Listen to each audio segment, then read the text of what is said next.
Setelah sarapan, kami meninggalkan danau untuk turun gunung dengan memilih jalur pendakian Torean.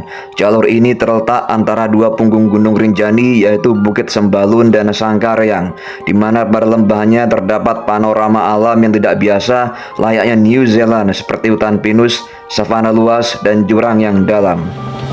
Kami terus berjalan memasuki kawasan lembah yang diapit punggungan Gunung Rinjani dan puncak Sangkaryang dengan pemandangan luar biasa cantik dan memikat. Semua tampak hijau diselimuti rumputan. Beberapa pohon pinus yang tumbuh berjajar di punggungan semakin menambah eksotisme jalur ini.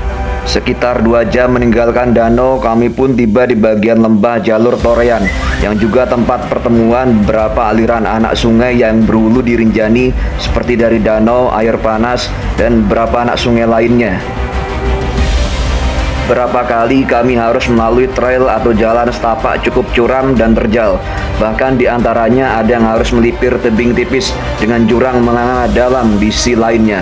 Untuk keamanan, pengelola Balai Taman Nasional Gunung Rinjani telah memasang alat bantu berupa tali kapang dan dadung.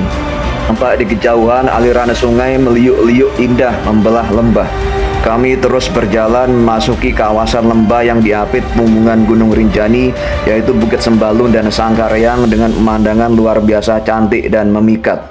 Siapapun yang berada di sini akan terkesima dengan panorama alam yang unik dari jalur Torean, layaknya lokasi film Jurassic Park atau lembah dan perbukitan di New Zealand yang menjadi lokasi pembuatan film Lord of the Rings. Tebing berbatu berselimut rumputan, sungai kokok putih yang berwarna hijau toska, hamparan batuan, kerikil dan pasir, serta pinus yang berjajar dan tidak beraturan menyatu melahirkan lukisan alam nan sempurna. Berapa ratus meter kemudian, pemandangan keren dari 2 bukit raksasa berselimut savana sangat jelas terlihat.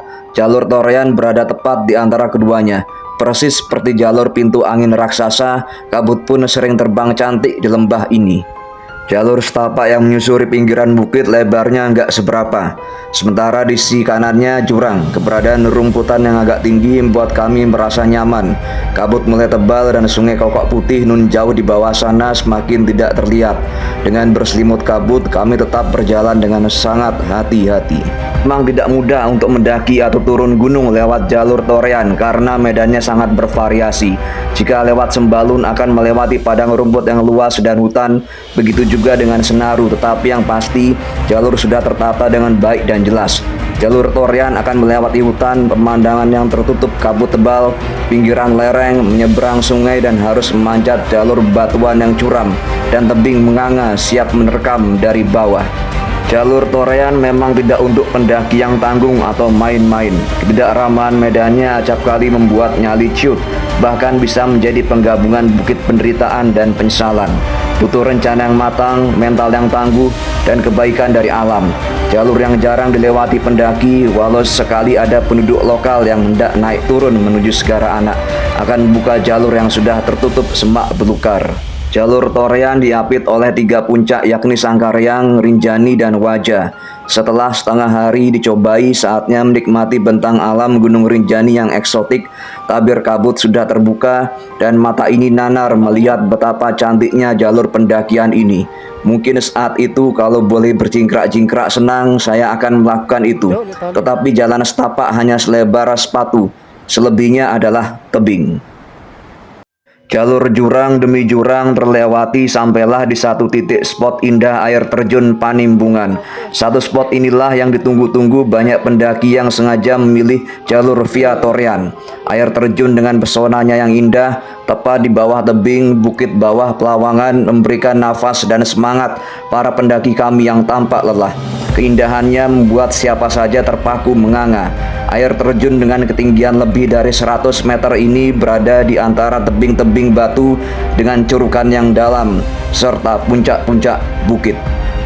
Kabut tipis yang terkadang datang menyelimuti membuat suasana sekitar air terjun Panimbunan terasa magis sekaligus mengagumkan.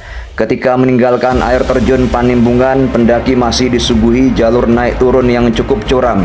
Namun mulailah masuk hutan yang mulai rapat dengan vegetasi seperti pinus, rotan, suren, dan paku-pakuan.